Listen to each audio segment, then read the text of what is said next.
Dieu, c'est pas celui. Et c'est le Saint-Esprit qui fait le discernement entre le vrai et le faux. Maintenant, tu commencerais à ça. Ça veut dire que les enseignements que j'ai eus au départ, je suis dans le faux. Parce que le Saint-Esprit, je t'écoute. Je suis dans le faux, puis je vois ça. Ça m'a dit les choses. Elle a eu sa délivrance, son expérience personnelle. Elle est partie, par rapport à tout ce qu'elle faisait, l'ancien, tout ça, elle a été ressuscitée. C'est un témoignage qu'elle nous rend. Oui, je t'avais à dire. La sanctification, c'est éteinte d'abord, ça ne fait pas dans le cœur.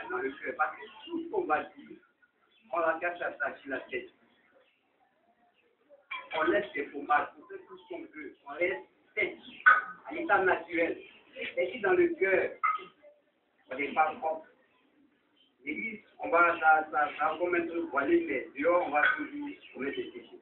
Ok, merci. Soyez un peu bref. Donc, c'est le cœur d'abord. Ok, je viens bien. Quand Jacob a parlé, il a dit au verset 2, Jacob dit à sa maison et à tous ceux qui étaient avec lui, ôtez les deux étrangers qui sont au milieu de vous, purifiez-vous et changez de vêtements. C'est pour ça que j'ai parlé de deux types de sanctification, interne et externe. Je n'ai pas parlé seulement de corporellement. Je n'ai pas parlé de ce qu'on voit. Je n'ai parlé d'interne et externe. La sanctification doit être totale. Vous comprenez? Maintenant, ce que vous venez de dire, c'est la même question qui revient toujours. Vous comprenez bien? C'est la même question qui revient toujours. Non! Le Saint-Esprit a pour rôle pourquoi? Le Saint-Esprit a pour rôle de nous diriger dans toute la vérité et de nous convaincre en ce qui concerne le péché, la justice et le jugement. Maintenant, c'est clair. Le Saint-Esprit-là, c'est lui qui nous dirige dans toute la vérité. Si nous disons que quelque chose du Saint-Esprit et que cela n'a pas un index public, ce n'est pas du Saint-Esprit. Voilà comment la Bible nous donne comment dirais-je, la règle d'interprétation de tout ce qui est vision, songe, révélation. Tout ce que quelqu'un dira qui n'a pas un indice public, qui est contradictoire à la Bible, n'est pas de Dieu. Mais là où il y a un problème, est que ce qu'elle dit n'est pas contradictoire à la Bible.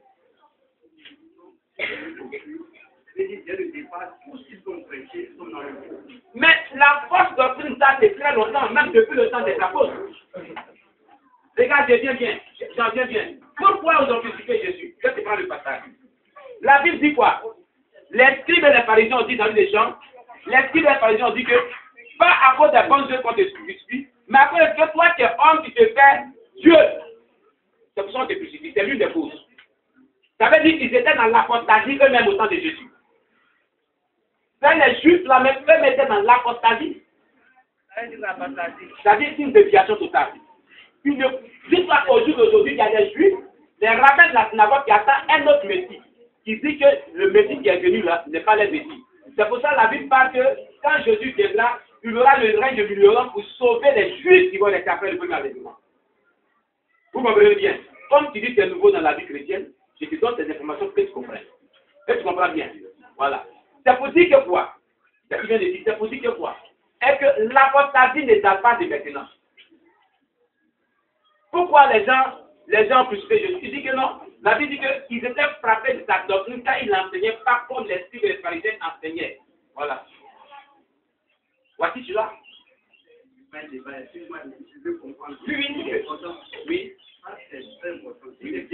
Oui. Oui. Oui.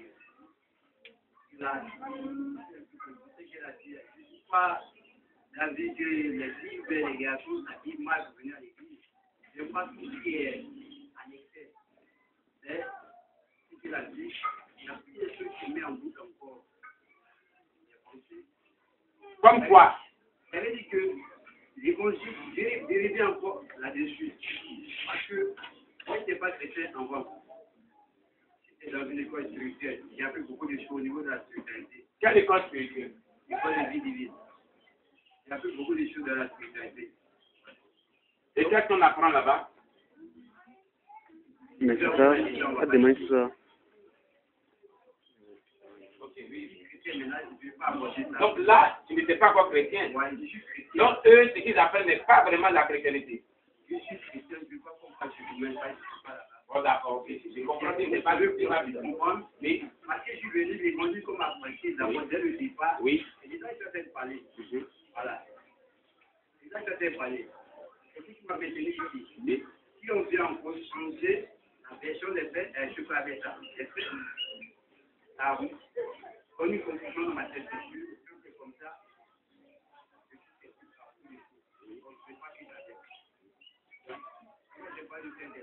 Et dans tout ça, je reviens à Dieu encore.